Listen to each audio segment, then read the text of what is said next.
আমি ওই ব্যক্তিকে জান্নাতের আঙ্গিনায় একটা ঘরের গ্যারান্টি দেই যে ব্যক্তি তর্ক করার সময় নিজে হক এটা জেনেও সে তর্ক থামিয়ে দেয়। অনেক সময় হয় না, অনেকে পায়ে পাড়া দিয়ে ঝগড়া করতে আসে, এরকম আছে না নাই? আপনি চুপচাপ দেখবেন একটা বাজে কমেন্টস করতেছে, আবার কমেন্টের নিচে কমেন্ট, আবার গালি, হ্যাঁ আছে না এরকম?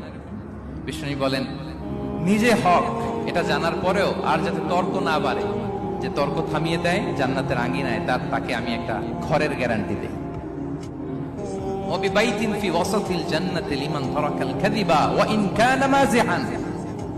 আর ওই ব্যক্তিকে আমি জান্নাতের মাঝখানে একটা ঘরের গ্যারান্টি দেই যে ব্যক্তি কৌতুক করার সময়ও মিথ্যা পরিহার করে।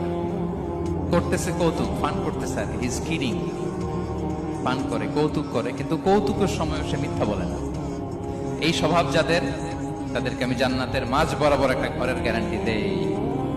এরপর বিষ্ণু কি বলে দেখেন, তিনি বলেন ওয়াবিবাইতিন ফি আ'লাল জান্নাতি লিমান হাসানা খুলুকাহ।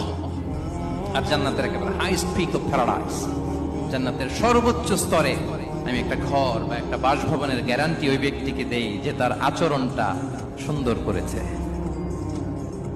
যে সুন্দর আচরণের অধিকারী হয়েছে, তাকে জান্নাতের হাইস্ট পিকে আমি একটা বাসভবনের গ্যারান্টি দেই। তাহলে বলেন তো আমাদের আচরণটা সুন্দর করার দরকার আছে না নাই? এটা খুব ছোটখাটো একটা আমল, তাই না?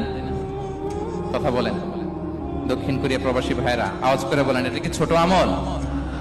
দেখলে সালাম দিব, সুন্দরভাবে কথা বলবো, ভালো উইশ করব, হ্যাঁ, হিংসা জিঘাংসা অহংকার থেকে মুক্ত থাকবো, খিটখিটে মেজাজের হব না, অলওয়েজ স্মাইলিং ফেস থাকবে আমার, হৃদ্যতাপূর্ণ আচরণ। এই কাজটা কি ছোট আমল?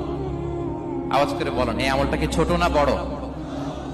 প্রিয় ভাইরা, বিষ্ণু ইসলাম সবার সাথে এরকম মাধুর্যতাপূর্ণ আচরণ করতেন, ছোট থেকে বড়, নারী থেকে পুরুষ, বন্ধু থেকে শত্রু, সবার সাথে সুন্দর আচরণ করতেন।